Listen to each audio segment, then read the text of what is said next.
totally waste of money.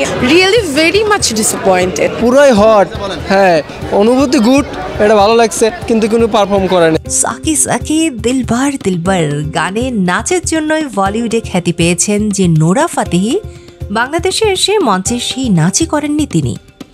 অনেক আলোচনার জন্ম দিয়ে গত শুক্রবার ঢাকায় আসা বলিউড অভিনেত্রী ও নৃত্যশিল্পী নোরা ফাতেহি শুধু অনুষ্ঠানের পুরস্কার বিতরণী অংশেই সীমাবদ্ধ থাকলেন, যা নিয়ে সোশ্যাল মিডিয়ায় ক্ষোভ ছাড়লেন হাজার টাকা দামের টিকিট কেটে নোরাকে দেখতে যাওয়া তার অনুসারীরা। আমরা তিনজন এসেছি, অলমোস্ট 5K করে টিকিট করেছি, 15K totally West of money. আপনি কত টাকা টিকিট করে এসেছেন? 10,000। 10,000 টাকা বা 15,000 টাকা টিকিট কেটে এসে জাস্ট অ্যাওয়ার্ড দেয়, এটা নিয়ে কিছু বলেন? একটা পারফরমেন্স হলেও করতে পারতো, মানে 10 মিনিটস বা 5 মিনিটস হলেও করতে পারতো। জানা যায় সন্ধ্যা 7টায় জয় বাংলা বাংলার জয় গান দিয়ে শুরু হয় অনুষ্ঠান। এই গানের সঙ্গে নাচে অংশ নেন দেশের শিল্পীরা। পরে 2 ঘন্টা পর রাত 9:40 মঞ্চে এলেন নোরা। নোরা যখন রাজকীয় ভঙ্গিতে ধীর পায়ে মঞ্চে আসছেন, তখন তাকে দিলবার দিলবার গানের তালে বরণ করে নেন ইগল ড্যান্স কোম্পানির শিল্পীরা। দিলবার গানে 5 সেকেন্ডের মতো কোমর দুলিয়েই নাচের লাগাম টানলেন নোরা। ততক্ষণে নোরাকে পেয়ে উচ্ছ্বাসে ফেটে পড়ছেন দর্শকরা। নোরা নোরা বলে অভিবাদন জানাচ্ছেন দর্শকরা। তার জবাবে মঞ্চ থেকে দর্শকদের দিকে উড়ন্ত চুমু ছুড়লেন Nora. Good evening, everybody. So cool. Love the energy, guys. Love the energy. Nora Fatehi অনুষ্ঠানের মূল আকর্ষণ হলেও মঞ্চ মাতিয়েছেন কিন্তু বাংলাদেশি শিল্পীরা। পরে 2 ঘন্টার বেশি সময় ধরে চলতে থাকা ফ্যাশন শোতে অংশ নেন ডালিউডের এই সময়ের জনপ্রিয় নায়িকা পূজা চেরি, সাবিনা নূর সহ আরও কয়েকজনকে দেখা গেছে মঞ্চে। So I feel so lucky. Thanks to Women Leadership Corporation, আমি আসলে it's a biggest honor for. So I'm pretty sure সবার খুব ভালো লাগছে।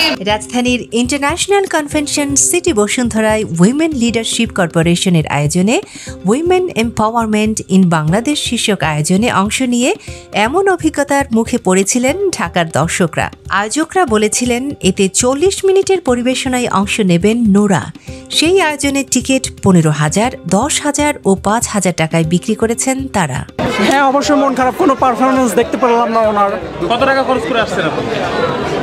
জি 5,000 টাকা লেগেছে, 5,000। Really very much disappointed. পুরোই হট, হ্যাঁ অনুভূতি গুড, এটা ভালো লাগছে কিন্তু কোনো পারফর্ম করে না। নোরা নাচলেন না কেন এমন প্রশ্নের জবাবে আয়োজক সূত্র জানায়, তথ্য ও সম্প্রচার মন্ত্রণালয় থেকে তাদের অনুমতি দেওয়ার সময়ই বলে দেওয়া হয়েছিল শুধু তথ্যচিত্রের শুটিং হবে, কোনো পরিবেশনায় অংশ নিতে পারবেন না নোরা। প্রশাসনের পক্ষ থেকেও তাদের বলা হয়েছিল নোরা যেন না নাচেন।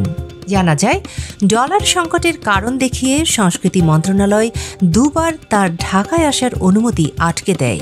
পরে তথ্য মন্ত্রণালয় 4 শর্ত বেঁধে দিয়ে ঢাকায় শুটিংয়ের অনুমতি দেয়। তাতে বলা হয়, একদিন বাংলাদেশে অবস্থান করে শুধু ডকুমেন্টারির শুটিংয়ে অংশ নিতে পারবেন এই বলিউড তারকা।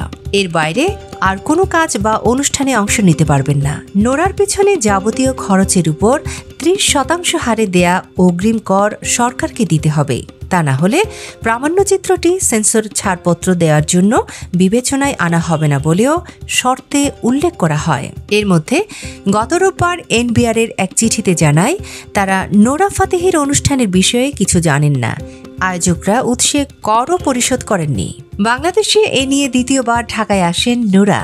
বাংলাদেশের মানুষের ভালোবাসা আর আতিথেয়তায় মুগ্ধ এই জনপ্রিয় অভিনেত্রী ও নৃত্যশিল্পী জানান, সুযোগ পেলে আবার বাংলাদেশ সফর করবেন তিনি। I'm super excited to be here in Dhaka in Bangladesh. It's my second time here.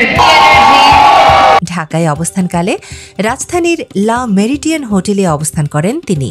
শনিবার অনুষ্ঠান শেষে বিকেলে বাংলাদেশ ছাড়ার কথা থাকলেও কাতার বিশ্বকাপে অংশগ্রহণের জন্য সেদিনই ভোর 4টায় বাংলাদেশ ত্যাগ করেন জনপ্রিয় এই বলিউড স্টার।